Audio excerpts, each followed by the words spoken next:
And welcome to the No Name Podcast. That is the podcast with no name. And on tonight's show, joining me tonight on the No Name Yet podcast is the podcaster of all podcasters, the podcast of all podcasts, the interviewer of all interviewers, Griddy. Hello. I bid you welcome.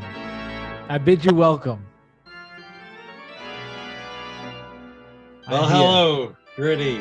I flew in. You flew in. I flew in through the window. And boy, are your arms tired.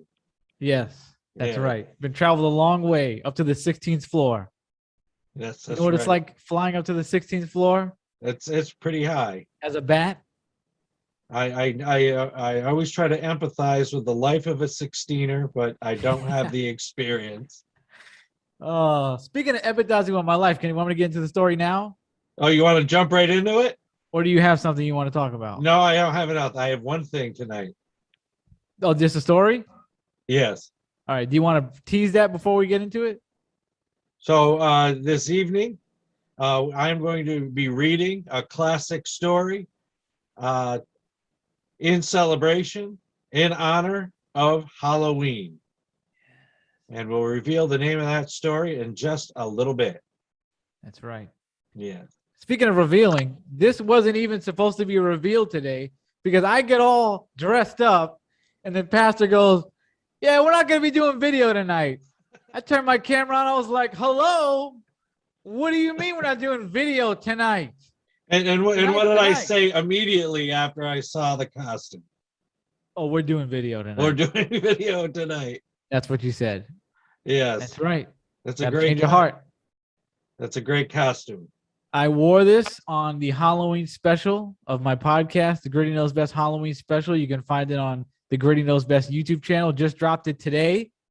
This is the vampire from Trick or Treat, the vampire kid that was in the bus. If anybody knows that, maybe you don't. I don't know, but that's what this is. One of my favorite Halloween movies, if not my favorite Halloween movie of all time. All right. Trick or Treat. Trick or Treat. I don't think I ever saw that one. Trick and then R Treat. You should check it out. All right. Classic Halloween movie. Only getting more popular. And how do you think that the Halloween special went? I think it went fantastic. It was a lot of work, but it was great. A labor of love, and I loved every second of it. Loved every second of doing it, and watched it back. And it's something that I would watch. It's something that I would like. So hopefully you like it. Okay. And to tease what we got, we did ghost stories. I told a true crime story about the real life Candyman, and we tasted some Halloween treats that just came out this year, fresh on the market, like the Witch's Brew Kit Kats and the crispy, chocolatey, spooky M&Ms. A bunch of stuff. We got into a little bit of Justin's craziness, my craziness. It was all over the place. So check it out. All right. And for the benefit of the No Name Yet audience, what would you rate your episode? Oh, a total A+. No. I don't mean quality. I mean X, R, Oh, PG-13. okay. I will say there is one almost X-rated thing in there. It's right after the Candyman segment, but that's pretty much the only bad thing in there. It's like a 15-second clip, and you know what I'm talking about. I do. The vampire. Okay, all right. The vampire clip. Yeah. Yeah. So that's the only thing bad in there. Everything else is almost family friendly, basically. If that wasn't in there, that'd be like a family friendly show. Okay, all right. Yeah. And that's not that bad. Just skip that. It's a little it's a little racy. A little racy. Yeah, I was gonna say risque, and I didn't want to use that word. No. But it's right. Short and it is funny. If you've watched a regular horror movie, you can watch this easily. It's fine. All right. I think not too much cursing, not too much. Not our usual self. We weren't going off the wall. Okay. But it was a lot of fun, and I think you're gonna have a lot of fun if you want to watch it. It's great. All right. That's right. And it said to Griddy that I wanted to do the audio tonight. As you can see, I'm just wearing this hoodie and It's fine. I like it. I enjoy that hoodie. because I've been on I've been on Zoom so much this week, and I Your just eyes are hurting. no, I'm just feeling like camera pressure.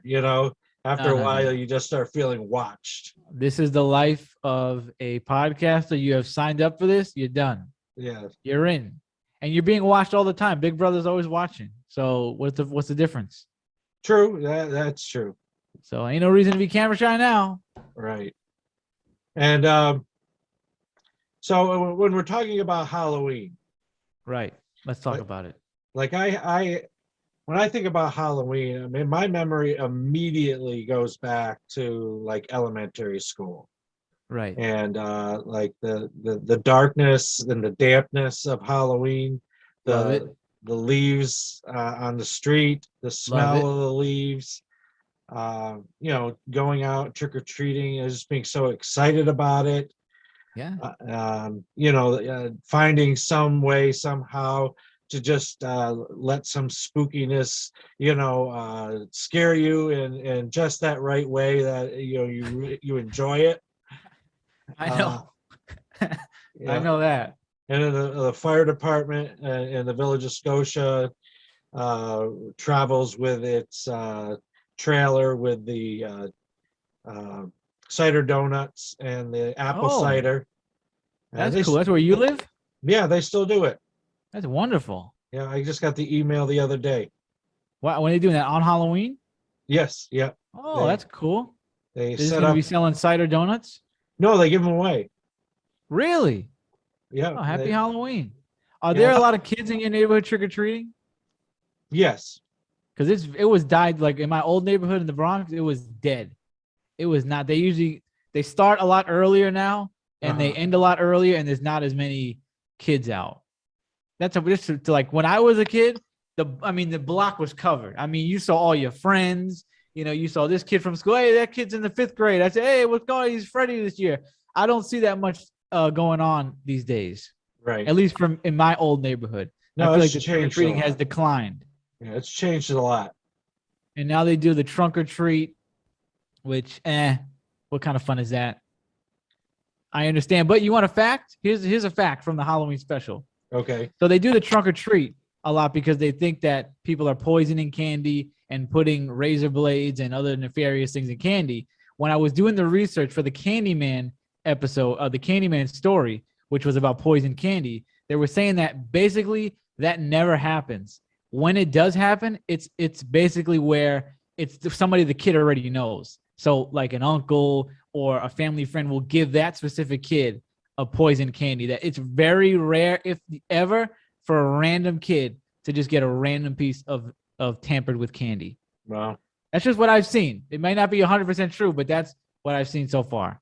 right. Yeah. So, but that's also I watched like a TikTok today. That's also as sick as it is to say. Like it's Halloween. It's supposed to be creepy. You got to go to strange people's houses, and that's where the stories come from and the movies come from. You guys are going to this is Old Man Withers' house. He's a real jerk. Let's see what he's gonna do this year. He might throw eggs at us. He might kick us off the property. Right. Then you got the sweet old lady. She makes apples and stuff. The whole community's involved. It's not like that too much anymore, though. Like the No. community's not. It's not a community. We used to go. There used to be the old man wearing the Dalmatian outfit every year. We used to love going to see him. The lady got the big size candy bars. It's a little sad. It's not as big as it used to be. Right. To go on a tangent there. Go ahead, continue. Yeah. I lost my train of thought. Hold on. You were Just a talking about the second. cider donuts, Halloween. The cider donuts. Oh yeah. When and when that kind of thing, the poison, the razor blades. I mean, that's been talked about since I was a kid. Forever. When people got more concerned about it, I guess, there was this old lady that lived down the street, and she baked every Halloween. Mm-hmm. And I just remember this so vividly. She's like, well, I really love to bake for the kids. And so, here is what I baked in the plastic bag. And she's talking to my mother. And she's like, I put my name and address in there. There's nothing in this. And I just really want to keep doing it. Mm-hmm. And even as That's a kid, sweet. I was just conscious of it. Like, this this BS with the the But poison. you are taking a chance. Or taking away this lady's joy. It's just. You are taking a chance though. That's like almost the sick fun of it. You gotta put the candy on the table. Your parents know we gotta check it 1st, and then you the anticipation for that. Okay, you can have this one, and then your mom steals one. I like almond joys. I'm gonna take this one. That's like half the reason they want to check it anyway, so they can jack the ones they like. My mom used to take all the almond joys. Oh, she really? Can have them. Yeah, she can have them. I like them now, but as a kid, I don't want an almond joy. Then you got the guy that gives you pennies and you want to flick it in his face. Oh, everybody! Yes. People used to give us pennies and nickels. Yeah, like you just want to go across the street with a slingshot and just hit him with it. That's the fun of it. You got to take the bad with the good. Yeah. Happy Halloween. I would go through my Halloween candy and put almost everything over here, and then bit of honey over there. Mary Jane over there. Yep. Yeah, there was that, like the old people candy. And I met more people my age as an adult saying, God, I miss Mary Jane. And I'm like, God, I wish I had saved all the Mary Janes I got. Yeah, because now you're at the age. Now I like almond joy. Before I was like, egg, I don't want an almond. What is that, health? No, I don't want an almond. It's ruining it. No, I still don't like Mary Jane. I never tried that. I don't even bit know of honey. I might have tried it once or twice. I don't even know. I don't even know how they still sell. Because people like them. I guess people like them. It's an acquired taste. Yeah. It's an acquired taste. Too sophisticated for me. It may be. Or maybe too lowbrow. Who knows? I don't even know what it tastes like. Is it chewy? Yeah, it's really chewy, and I can't do too chewy. I don't like all that chewing. I think it's made from molasses. Ugh, no. See, I don't want that. That's like the worst for your teeth anyway. You want to talk about cavities? That'll do it to you. The stuff that sticks to your teeth. Yeah. In my old neighborhood in the Bronx, we had you always have like the urban legends about, oh, don't go to Mr. Thompson's house. There's this ghost in there, and the kids gather on Halloween. In the Bronx, it's not like that. It's basically they sit you down, and it's in elementary school. You go to circle time, and they go, listen, the Bloods are going to be out there, and they're going to cut your face. And that was every year. Everybody was terrified of the Bloods cutting people's faces, and it would happen. Oh. It wouldn't. I don't know if it was. I can't say for a fact that it was a spike on Halloween or that's when it actually would go down a lot. But people got $150 in the Bronx. Like that was a thing. You get your face cut. But it was always like a legend that if you go out on Halloween night, that's when it's really going to go down. You're going to get your face cut. Oh, wow. So that was our kind of legend. I just saw on Instagram, somebody else from the Bronx was like, you guys remember when we used to go to elementary school? They used to tell us, the Bloods are going to cut you up tonight. And you'd be a little freaked out. Yeah. Especially if you lived in those kind of neighborhoods. I'm glad I grew up in small town USA. Yeah. I mean, my biggest fear were the bullies. Yeah, that was shaving cream and eggs. Yeah. Yeah. So that was our little legend. The year that my parents let me go out with eggs and shaving cream, I hit one. Yeah, they're like here's shaving cream and eggs. Wow, that's nice. Usually you got to sneak that around. Yeah. I threw one egg and got my butt chewed by Mark Soule's mother. Why, you threw it at Mark? No, I threw it at their house. She came out screaming? The first egg, and I got caught. Did you continue? No, it was the first and last. I just did a little shaving cream. You should have hit her with an egg. You didn't walk around with a mask? I don't even know what I was dressed up in. You should have been masked up for an event like that. Yeah, that was the other thing too. We'd have egg fights and shave. I never did that, but we'd have that like on the block. And I remember one year they would shooting paintballs and they shot our window with that. They shot our window with the paint. I was watching like a Friday the 13th movie, and next thing you know, you just doom, doom, doom, and I'm just like, what was that? I'm thinking Jason's coming through the window. I was a little kid, and it was paintballs all over the window. That was a controversy on the block. We got into some fights about that. One year in the town of Glenville, I live in a town of Glenville, but I live in a village of Scotia, blah, blah, blah, right? But in the town, they had a leaf pickup, and they decided to do it later than they normally did it. Okay. So all, people would rake their leaves to the side of the road for the highway department to, Dispose of it. pick up. They come by with uh, a bucket loader and pick up the leaves. That's nice. Never seen that. So the first time that they did it in November, all the leaves are along the street, and in several neighborhoods, kids set the leaf piles on fire. Wow. That's crazy. I guess there's fires all over the place. That's insane. That's insanity. Yeah. That's like in Detroit, they would do Devil's Night and they would burn down buildings every really? year. The night before Halloween, it'll be the 30th. Because the night before Halloween is called Devil's Night. Okay. So they would burn, it was like legendary. I don't know how prevalent it is now in Detroit, but they used to burn down buildings all the time over there on the 30th. Like in the 90s. Okay. It'd be crazy. Wow. Wild stuff. Yeah, I find a lot of humor when I think about that happening. That's great. Did you ever see a fire? Did you see it happen? No. Oh, okay. I wasn't living in Scotia then, Okay. and but where the real humor comes for me is imagining the town board sitting around, like taking the flack from all the neighbors. All the kids that lit them on fire. Come to the next town board meeting. Wow. Yeah. That was a good Halloween prank. That was. I never heard of that. Yeah. Happy Halloween. Here's Happy a fire.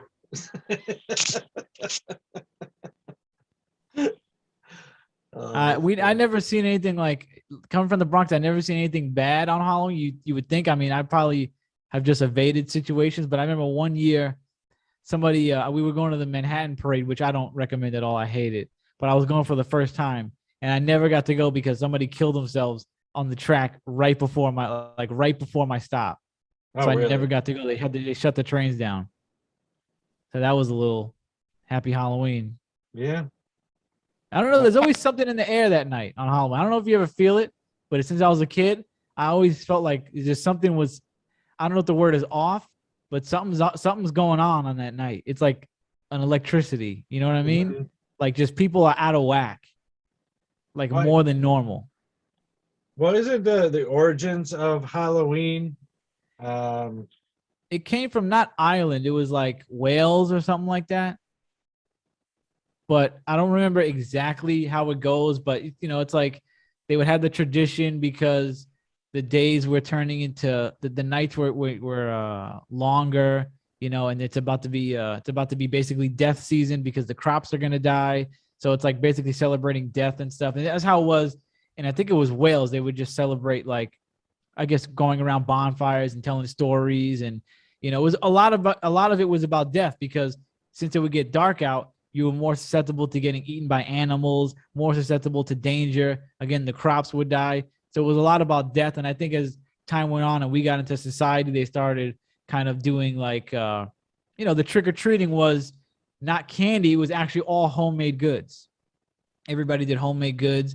And then you'd have like prank night. That was also the night where pranking was. People were busting out windows, like all that kind of stuff. You were just talking about burning leaves and stuff. Mm-hmm. They would do all that. And this is like way, way back. And that's where like the real trick or treat came from, because if you didn't give them nothing, they were gonna mess your house up. Uh-huh. So I don't know the exact like origins of. I know jack-o'-lanterns used to be cut out of turnips. Oh, that's right. I remember that. Yeah. That. So I wish I could tell you like a more description, a more like better answer of how Halloween originated, but I read an article not that long ago, and it apparently didn't stick in my memory. But the one thing I remember is that at some point there was a belief that the barrier between the living and the dead was the thinnest, and the jack-o'-lanterns were an effort to protect you from that. Yes, yeah, yeah. And there's a legend about Jack-o'-lantern, but I wish I remembered it. I wish I would have looked it up for the show. But he was like a guy. Yep, I forgot what they did with him. and just to point out to the audience that Griddy and I are living up to one of the mission statements of the No Name Yet podcast, that will kind of educate you on things if we can remember. Yeah. And you'd think I would be an expert on this topic.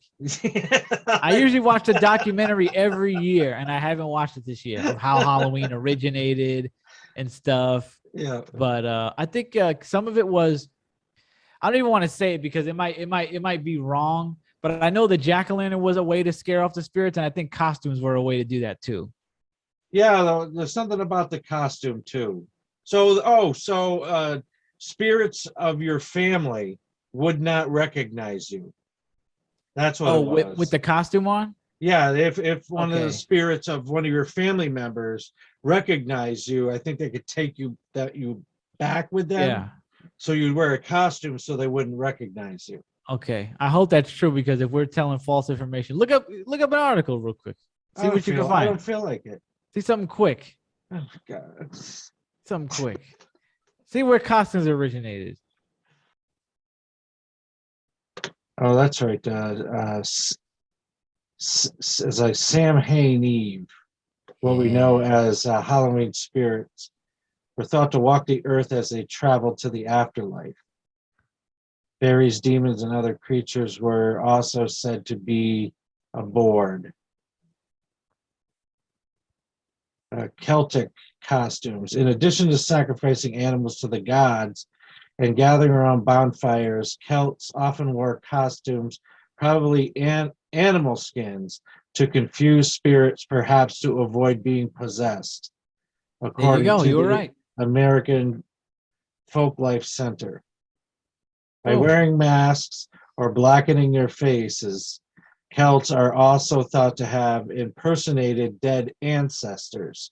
Oh, that's what it was, impersonating dead ancestors. Ah. Young men may have dressed as women and vice versa, marking a temporary breakdown in normal social divisions. In an early form of trick-or-treating, Celts costumed as spirits are believed to have gone from house to house, engaging in silly acts in exchange for food and drink. You're right there. A practice inspired perhaps by an earlier custom of leaving food and drink outdoors as offerings to supernatural beings. That's the other one I was going to say. Yep. Okay. Then it goes on to Christian influence and You don't need to get into it. It's America, okay. We just wanted to get that little gist. We wanted to make sure we were giving the right info to the people about costumes. right. Yeah. There you go. There you have it. Well, We're look, pretty much right. We've done more due diligence and research than MSNBC, Fox, and CNN. You think they would have just said it, whatever they thought in the moment? Yeah. Yeah, it came from they wanted to scare away spirits. Yeah, there you go. And we need to cancel the Celts. We need to wipe history of the Celts because they wore animal skins. Oh yeah, they're sacrificing animals to the gods. Yeah. Oh, somebody's stuck in the elevator. I heard it. What, is someone yelling or? No, you can hear the bell, like. Oh, okay. Like when they ring the bell when they're stuck. All right. So why don't we get to the story? Sure, let's do it. So for a while, every Halloween, I would read this story to celebrate Halloween. This was in my 20s and 30s when there was no trick-or-treating. I lived in a place where no trick-or-treaters came around. So I would put on some spooky music and read this story, and that was my Halloween tradition. Nice. Yeah. And so the story is a familiar story, a classic story, The Telltale Heart by Edgar Allan Poe.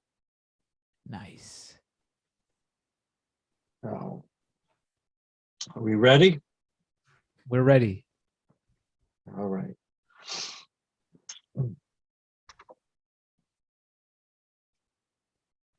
True, nervous, very, very dreadfully nervous I had been and am. But why will you say that I am mad? The disease had sharpened my senses, not destroyed, not dulled them. Above all was the sense of hearing acute. I heard all things in heaven and in earth. I heard many things in hell. How then am I mad? Hearken and observe how healthily and how calmly I can tell you the whole story. It is impossible to say how first the idea entered my brain, but once conceived, it haunted me day and night. Object there was none. Passion there was none. I loved the old man.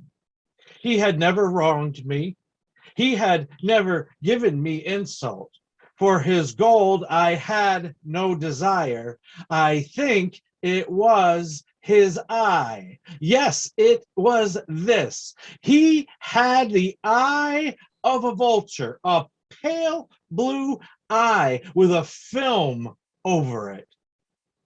Whenever it fell upon me, my blood ran cold, and so by degrees, very gradually, I made up my mind to take the life of the old man and thus rid myself of the eye forever.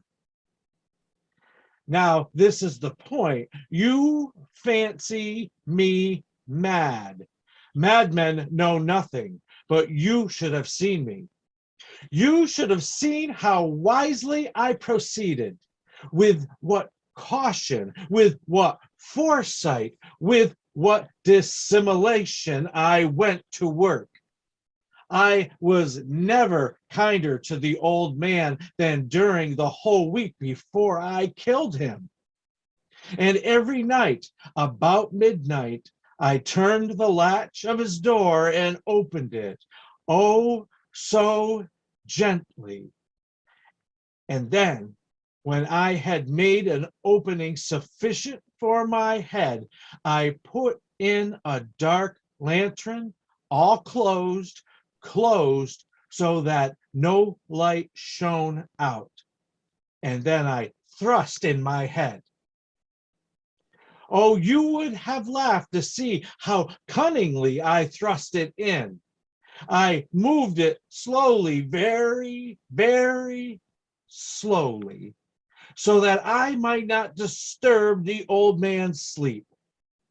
It took me an hour to place my whole head within the opening, so far that I could see him as he lay upon his bed. Ha! Would a madman have been so wise as this? And then, with my head was well in the room, I undid the lantern cautiously, oh, so cautiously, for the hinges creaked. And I undid it just so much that a single thin ray fell upon the vulture eye. And this I did for 7 long nights, every night, just at midnight. But I found the eye was always closed, and so it was impossible to do the work. For it was not the old man who vexed me, but his evil eye. And every morning, when the day broke, I went boldly into the chamber and spoke courageously to him, calling him by name in a hearty tone and inquiring how he had passed that night. So you see, he would have been a very profound old man indeed to suspect that every night, just at 12, I looked in upon him when he slept. Upon the 8th night, I was more than unusually cautious in opening the door. A watch minute hand, moves more quickly than did mine. Never before that night had I felt the extent of my own powers, of my sagacy. I could scarcely contain my feelings of triumph. To think that there I was opening the door little by little, and he had not even a dream of my secret deeds or thoughts. I fairly chuckled at the idea, and perhaps he heard me, for he moved on the bed suddenly as if startled. Now you may think that I drew back, but no. His room was as black as pitch and with the thick darkness, for the shutters were closed, fastened through fear of robbers. And so I knew that he could not see the opening of the door, and I kept pushing it steadily, steadily. I had my head in and was about to open the lantern when my thumb slipped upon the thin tin fastening, and the old man sprang up in bed, crying out, "Who's there?" I kept quite still and said nothing. For a whole hour, I did not move a muscle. And in the meantime, I did not hear him lie down. He was still sitting up in bed listening, just as I have done night after night, hearkening to the death watches on the wall. Presently, I heard a slight groan, and I knew it was the groan of mortal terror. It was not a groan of pain or of grief. Oh no. It was the low, stifled sound that arises from the bottom of the soul when overcharged with awe. I knew the sound well. Many a night, just at midnight, when all the world slept, it has welled up from my own bosom, deepening with its dreadful echo the terrors that distracted me. I say I knew it well. I knew what the old man felt and pitied him, although I chuckled at heart. I knew that he had been lying awake ever since the first slight noise, when he had turned in his bed. His fears had been ever since growing upon him. He had been trying to fancy them causeless, but could not. He had been saying to himself, "It is nothing but the wind in the chimney. It is only a mouse crossing the floor, or it is merely a cricket which has made a slight chirp." Yes, he had been trying to comfort himself with these suppositions, but he had found all in vain. All in vain, because death, in approaching, had him stalked with his black shadow before him and enveloped the victim. And it was the mournful influence of the unperceived shadow that caused him to feel, although he neither saw nor heard, to feel the presence of my head within the room. When I had waited a long time, very patiently, without hearing him lie down, I resolved to open a little, a very, very little crevice in the lantern. So I opened it. You can't imagine how stealthily, until at length a single dim ray, like the thread of a spider, shot out of the crevice and fell upon the vulture eye. It was open, wide, wide open, and I grew furious as I gazed upon it. I saw it with perfect distinctness. All a dull blue with a hideous veil over it that chilled the very marrow of my bones. But I could see nothing else of the old man's face or person, for I had directed the ray as if by instinct precisely upon that damn spot. And if I have not told you, what you mistake for madness is but over acuteness of the senses. Now I say there came to my ears a low, dull, quick sound, such as a watch makes when enveloped in cotton. I knew that sound well, too. It was the beating of the old man's heart. It increased my fury as the beating of a drum stimulates the soldier into courage. But even yet, I refrained and kept still. I scarcely breathed. I held the lantern motionless. I tried how steadily I could maintain the ray upon the eye. Meantime, the hellish tattoo of the heart increased. It grew quicker and quicker and louder every instant. The old man's terror must have been extreme. It grew louder, I say, louder every moment. You mark me well. I have told you that I am nervous. So am I. And now that the dead hour of the night, amid the dreadful silence of that old house, so strange a noise as this excited me to uncomfortable terror, yet for some minutes longer I refrained and I stood still. But the beating grew louder. I thought the heart must burst. And now a new anxiety seized me. The sound would be heard by a neighbor. The old man's hour had come. With a loud yell, I threw open the lantern and leaped into the room. He shrieked once only. In an instant, I dragged him to the floor and pulled the heavy bed over him. Then I smiled gaily to find the deed so far done. But for many minutes, the heart beat on with a muffled sound.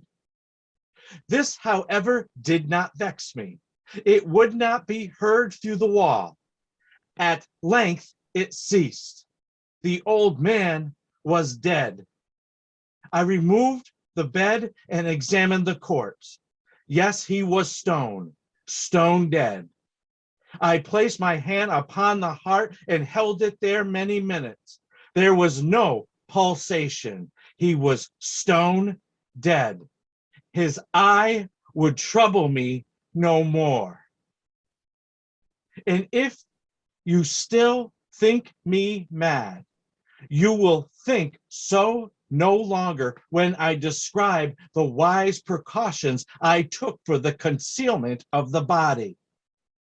The night waned, and I worked hastily, but in silence. First of all, I dismembered the corpse. I cut off the head and the arms and the legs. Then took up 3 planks from the flooring of the chamber and deposited all between the scantlings. I then replaced the boards so cleverly, so cunningly, that no human eye, not even his, could have detected anything wrong. There was nothing to wash out, no stain of any kind, no blood spot whatever. I had been too wary for that. A tub had caught all. Ha! Ha! When I had made an end of these labors, it was 4 o'clock, still dark as midnight. As the bell sounded the hour, there came a knocking at the street door. I went down to open it with a light heart, for what had I now to fear? There entered 3 men who introduced themselves with perfect suavity as officers of the police. A shriek had been heard by a neighbor during the night. Suspicion of foul play had been aroused. Information had been lodged at the police office, and they, the officers, had been deputed to search the premises. I smiled for what had I to fear. I bade the gentleman welcome. The shriek, I said, was my own in a dream. The old man I mentioned was absent in the country. I took my visitors all over the house. I bade them search well. I led them at length to his chamber. I showed them his treasures, secure, undisturbed. In the enthusiasm of my confidence, I brought chairs into the room and desired them here to rest from their fatigues, while I myself, in wild audacity of my perfect triumph, placed my own seat upon the very spot beneath which reposed the corpse of the victim. The officers were satisfied. My manner had convinced them. I was singularly at ease. They sat, and while I answered cheerily, they chatted of familiar things. But ere long, I felt myself getting pale and wished them gone. My head ached, and I fancied a ringing in my ears, but still they sat and still chatted. The ringing became more distinct. It continued and became more distinct. I talked more freely to get rid of the feeling, but it continued and gained definiteness until at length I found that the noise was within my ears. No doubt I now grew very pale, but I talked more fluently with a heightened voice. Yet the sound increased. What could I do? It was a low, dull, quick sound, much such a sound as a watch makes when enveloped in cotton.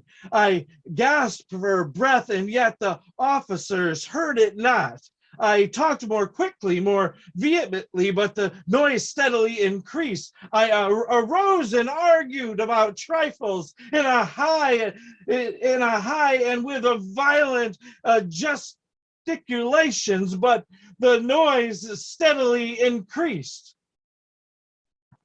Why would they not be gone? I paced the floor to and fro with heavy strides as if excited to fury by the observations of the men, but the noise steadily increased. Oh God, what could I do? I foamed, I raved, I swore. I swung the chair upon which I had been sitting and gated it upon the boards, but the noise arose all over and continually increased. It grew louder, and still the men chatted pleasantly and smiled. Was it possible they heard not? Almighty God, no, they heard, they suspected, they knew. They were making a mockery of my horror. This I thought, and this I think. But anything was better than this agony. Anything was more tolerable than this derision. I could bear those hypocritical smiles no longer. I felt I must scream or die. And now again, hark, louder. Villains, I shrieked. Disassemble no more. I admit the deed. Tear up the planks. Here. It is the beating of his hideous heart.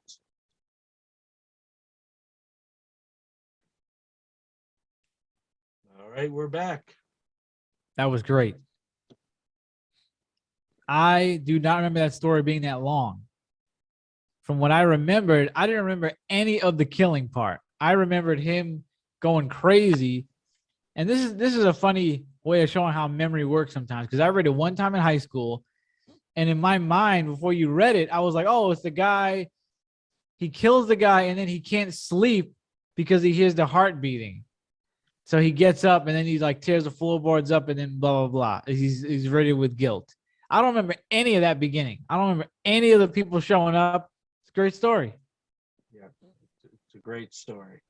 And I also didn't know that one of my favorite groups, if not my favorite, definitely my favorite group, the Insane Clown Posse, did a song about that. Oh, they did? They did, like, the beginning of the song was somebody narrating the beginning of the story, where it's like, oh, the eye, like, I hate the eye, it's the worst, it's disgusting, it's looking at me, and they called it Old Evil Eye. But they don't do the whole heart beating thing. They just talk about killing the guy and taking his eye out. It's a classic song from the 90s. You should check it out. Yeah, I will. Old Evil Eye by the Old Insane Evil Clown Eye. Posse. Yeah, that was good. My favorite. And one more thing. It also was the easiest Edgar Allan Poe story to follow, probably because it wasn't like riddled with the old language. I don't know if this was like updated, but it was very easy to follow, because I know some of them, like, there's too much of that old language, and I'm just like, it's like I'm reading Shakespeare. So I was like, I can't understand what's going on. Well, actually, this one I believe was written in the language of the time, because I had read an updated one. Okay. And I compared the two, and I preferred this one. Yeah, it sounded like it was old, but it didn't sound like I couldn't understand it. Mm-hmm. Like, it wasn't like that. I could totally understand this one. I think the Raven, there's some of that I'm like, I don't know what he's talking about. Mm-hmm. Some of it's a little off for me. So yeah, good Halloween story. It is a good Halloween story, and it suggests another Edgar Allan Poe story for Halloween. If you happen to listen, or you go and read this one and want to read another one, is The Cask of Amontillado. Oh, that's where he kills the guy, right? The other old guy. Yeah, he tries to kill him. Well, he lures him into the wine cellar. Yeah. Yeah, right. It was another old man, though. And Edgar Allan Poe was not a fan of old men. Killing old guys all over the place. His favorite victim. So what was your favorite part, you said? My favorite part is the speaker's continuing assurance that he's not mad. Right, the whole time. Yeah, I'm creeping in his house, but I'm not crazy. Yeah, the eyes really bother me enough for me to want to kill him and take it out, but I'm not crazy. Yeah, I dismembered the body, but I dismembered it so well that I'm not crazy. Yeah. Would a madman, just with such cautiousness and perfection, take an hour to, stick his head around the door to see the old man? For 8 days. A madman would. Yeah, for 7 days until the murder on the 8th day. Yeah, no, you're totally not crazy. Yeah. I was thinking about that while you were reading. I was like, yeah, you're definitely nuts, bro. What do you mean you're not nuts? Yeah. Yeah. That was a good stuff. And your reading of it, that was very, very theatrical. I loved it. They should use that to read. They should sell that. You should sell that online. And read that and play that for the kids. I enjoyed your interpretation of the story, your reading. Very much. Thank you. And we'll see. Maybe me and you will have to go head to head on the if we do another Griddy Knows Best award show, and we'll see, because I've told stories. I did my interpretation of the Candyman story, and you did your of the Telltale Heart. We see whose was better. Okay. Who did a better? Well, I didn't. Okay, I don't know if we could do it because you reenacted. Like, you told the story. I told the story about a real murder. It wasn't written out. I just retold the actual of events. You told the story that was written out, so I don't know if we can count it. Well, we'll have to have somebody do some oral interp on written material, and there's been plenty of stories told. So when the award show comes up, you have one for freestyle stories and another for oral interpretation of written material. We could do that. It sounds very sophisticated for my show, so I don't know if we're going to go that far. We'll see. Okay, all right. You might win, though. You'll probably win. Have one award. Give you the award now. One award for smack, and the other. We should just give you the award now. I don't think I'm going to top it.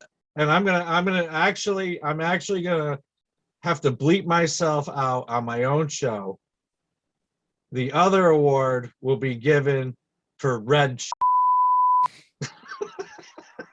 That's the language you talk. I see you're talking Edgar Allan Poe before. You're talking that language, that old time language.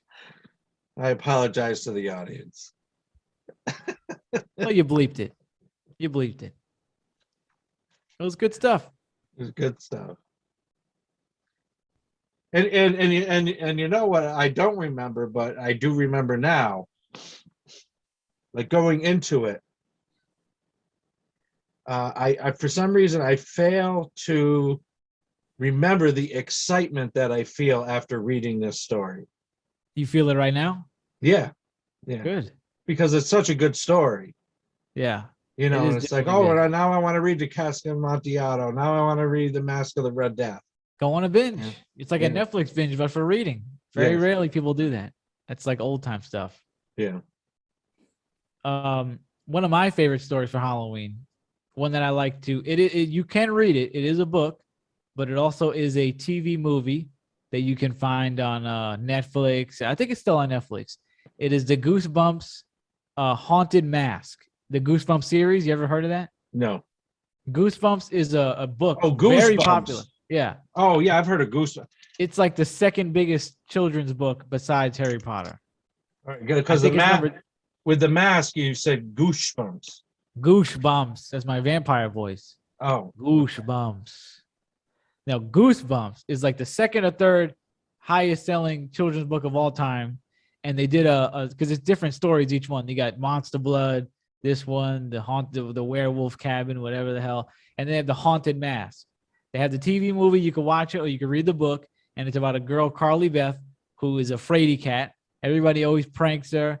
Halloween, she's like, I want to scare everybody. I want to be a badass right now.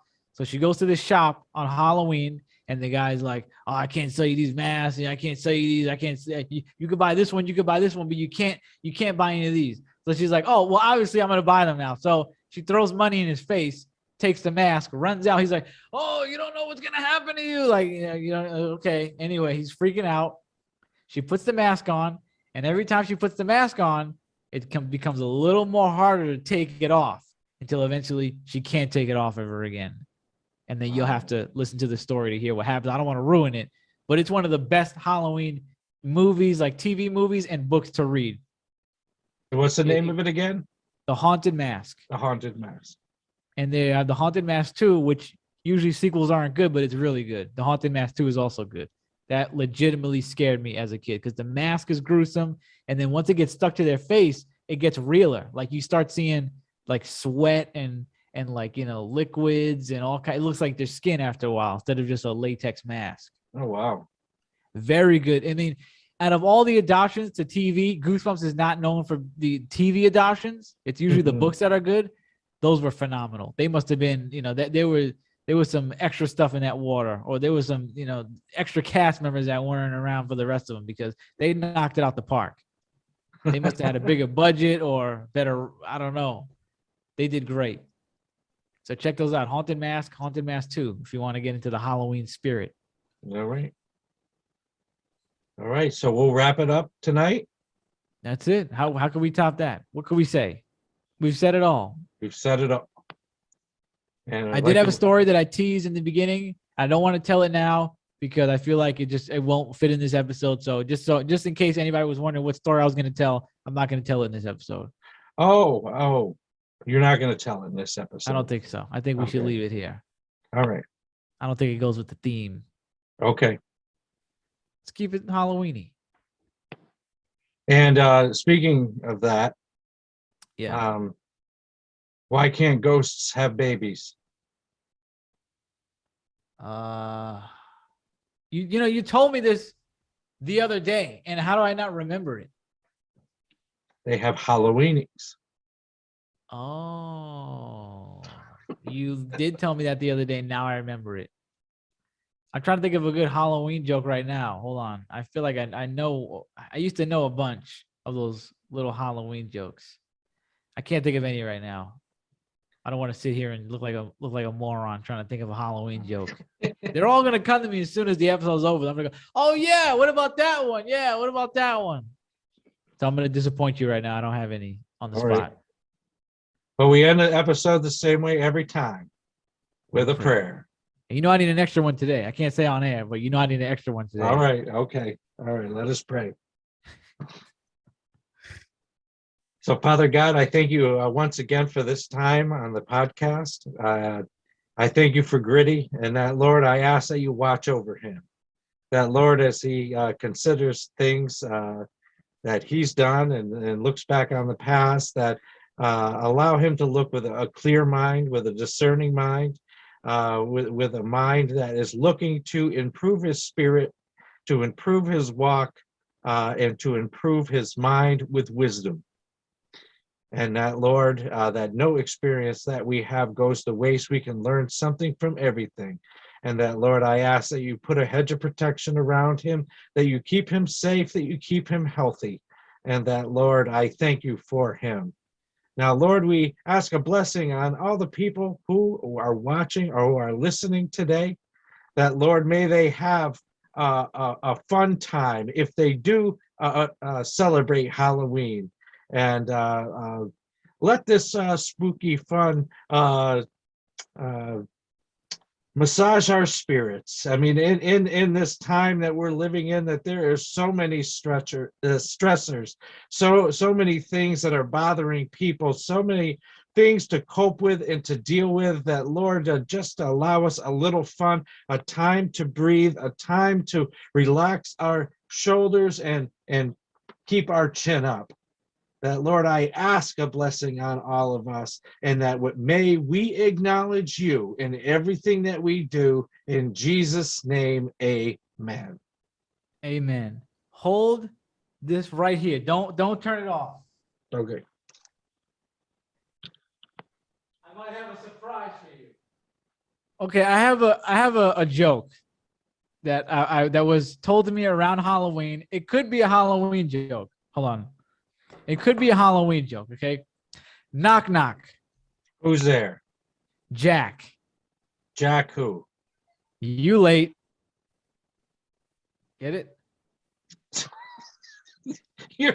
You put that on my show? Well, listen to this, because this is your boy, okay? So I told Zenyi Dragonblade, you just on your show, this joke.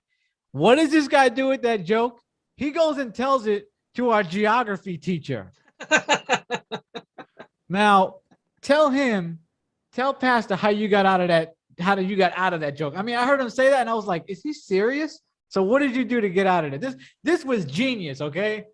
Because I heard this joke around Halloween and then I told him right after Halloween. So what did you say? What was her reaction? And then what did you say? Basically, she said, what is jaculate? What does that mean?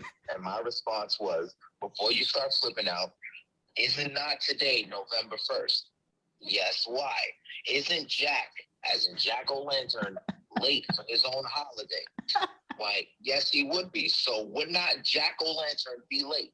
So isn't his nickname Jack for short? So it's not Jack, you're late for your own holiday? Oh, I see what you did. Yeah. Well, you thought I was just going to come in here and just start spewing inappropriate things like to your face with another teacher standing right there? And then you just walked out after that? Yep. Walked wow. right out and you followed me. And we did, if you... I was dying in the hallway when he said that.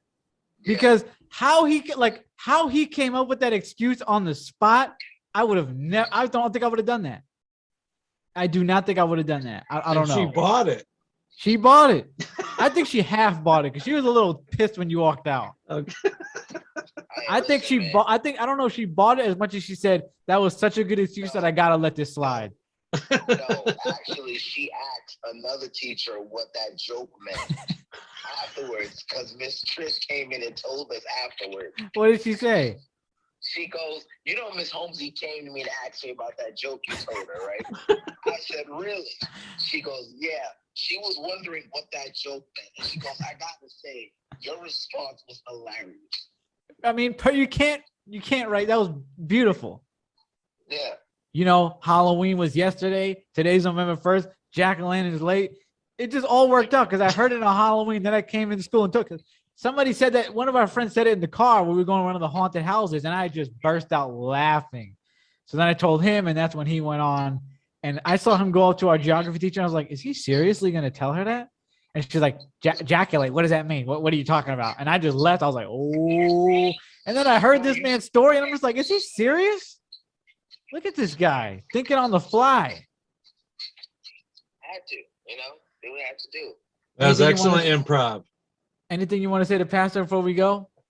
Hey, what's going on, Pastor? How you doing? And love your show, man. Enjoyed being on it. Hope to be on it, a group version of it again. All right, yeah, we'll do that. Yeah, I had to think. Watch the last 2 episodes. We got one that came after yours, and then we got this one that's about to come out. Okay, good. I saw one. This one's coming out soon. All righty. So we'll talk later. I'm gonna call you later. All right, bet. I got you. I know that was a little racy for your show, but they can handle it. It's at the end. You got to keep that in. My man came through with the crazy excuse. It just so happened to be November 1st that day. So happy Halloween. Happy Halloween. Tell that to your parents, kids. Good night.